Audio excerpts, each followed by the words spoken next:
Corporate Agile, man. That's one of my big no-no phrases. What's that mean, Corporate Agile? I think it's an outdated, wasteful, and silly, almost disrespectful way of taking this beautiful thing, whose inception almost a quarter century ago had and still has the potential to make the world of work better. And what did we do with it? Well, let's find out this week on the Badass Agile podcast.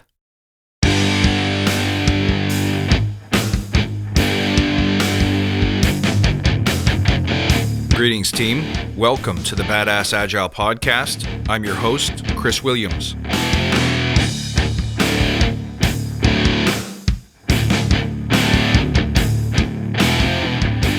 Hey, come on in. I saved you a seat. I'm happy to see you.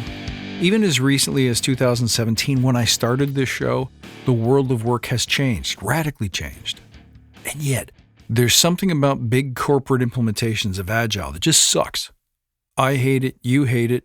How are we going to change it? Well, before we dig in, let's take a moment to remember why we're here. To create an elite tribe of leaders who truly serve their clients and communities by doing what matters and what works, relentlessly chasing value and excellence like a badass. There's so many resources out there about what you need to do to be agile, but we're focused on who you need to become in order to lead teams. So let's hammer down those fundamentals to create a truly unique and powerful force in this industry. If this helps you, if you love this show, do me a favor, share it with your friends, share it with your network. Okay, Corporate Agile.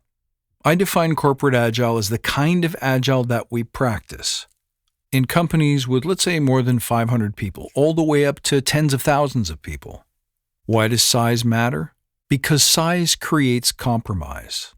Always has, always will.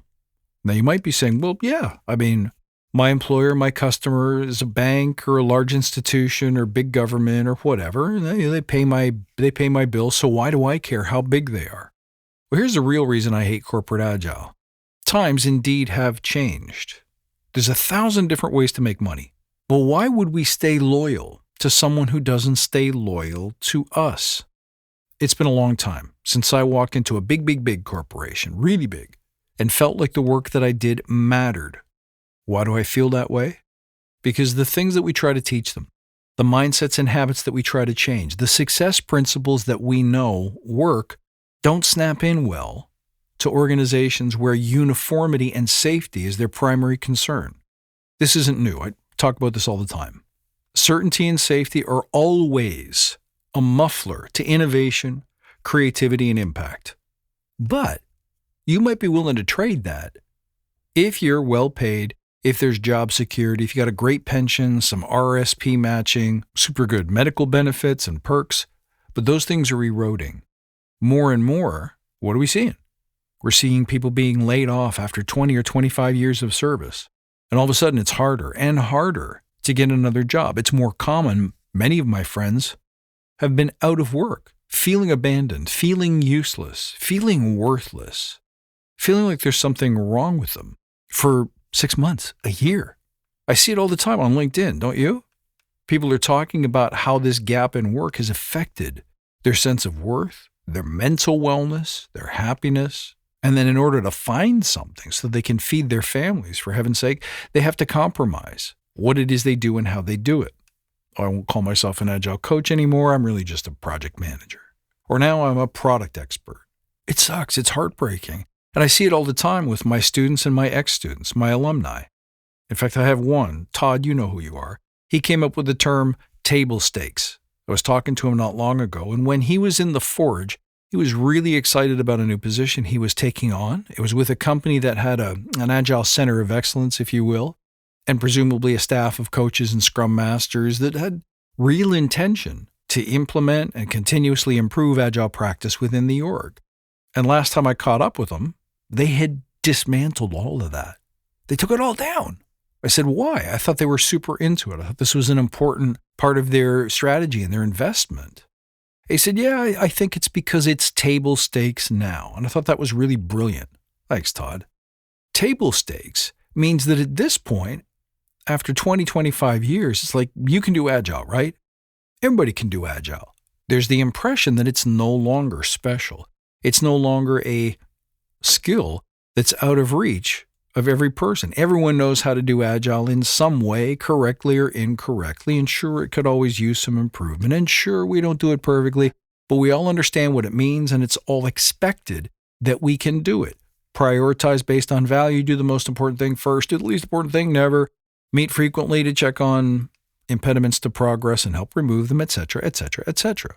All of the Agile principles, all of the implementation tips, all the frameworks and how to use them, table stakes. In the recording world, we used to use something called tape. That's how we recorded stuff. That's how we got songs committed to the forever. And tape is challenging because if you made a mistake, you literally had to take the tape off the reel and you had to cut with a razor the area that you wanted to remove. There's really 24 tracks of audio running at the same time on that little delicate recording medium. Now, if you were an expert, if you knew how to use tape, those skills aren't really dead. In fact, in the digital medium, we still call things splitting and splicing, and sometimes the cursor even changes to a razor blade when you're splicing quote-unquote tape. So the skills are kind of the same, they're just easier. Less prone to mistakes, less volatile, better, faster, maybe cheaper. So the skills aren't dead, but they're table stakes now.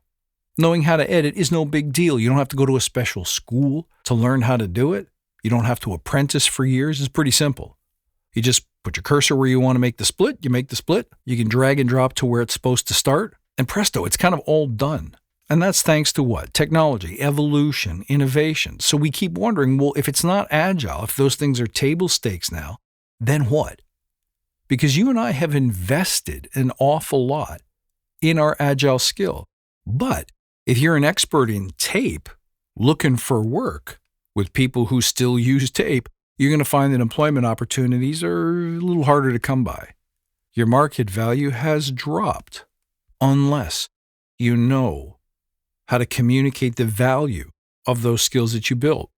I know we bring value to organizations, but if you don't know how to focus on that, how to highlight that, and how to communicate it, how to sell it, is there even a future in what we do?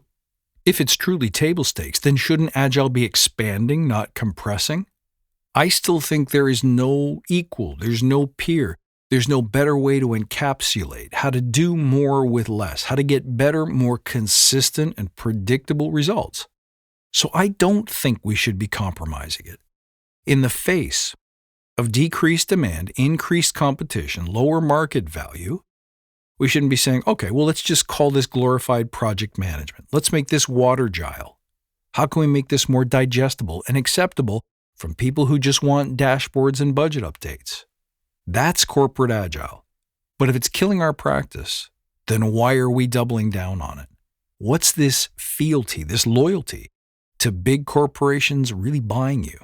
Every time I see someone with the open to work band around their profile picture, my heart breaks a little bit. And we can no longer say, well, you know what though, I'm a big corporate person because I love the pension, I love the benefits, I love the bonuses. Those things don't exist anymore. There's no raise or promotion opportunities like there used to be. The work-life balance certainly sucks. And the certainty and stability of the paycheck, knowing that your job will be there for you tomorrow and next year so that you can, make plans with your family. You can try to predict the future a bit. It's not there either. In the corporate world, there's more and increasing levels of wealth for an ever-diminishing few. Okay, so enough complaining and belly aching. What's the answer? Here's the answer. It's up to you to take Agile in new directions. If you're sitting around waiting for the founders to come up with a version 2.0 or 1.x, you're waiting for nothing.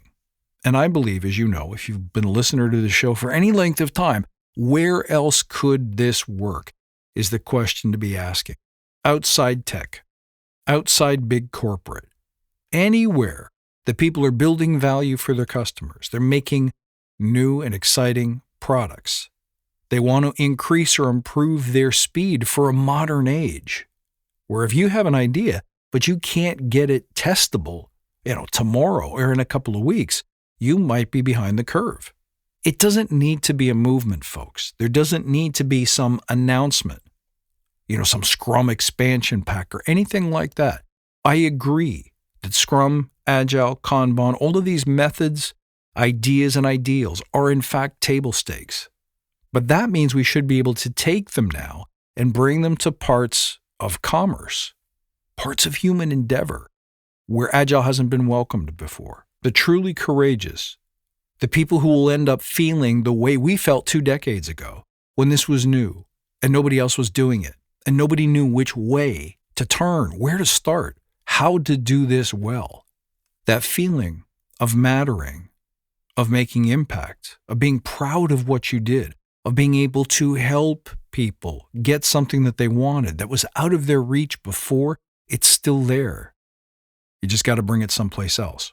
So in the coming weeks, I'm going to tell you some stories, some case studies about where and how I've been using it outside the standard, well, we've got a 300-person development shop and they're, building software for our ATMs or online web banking portal.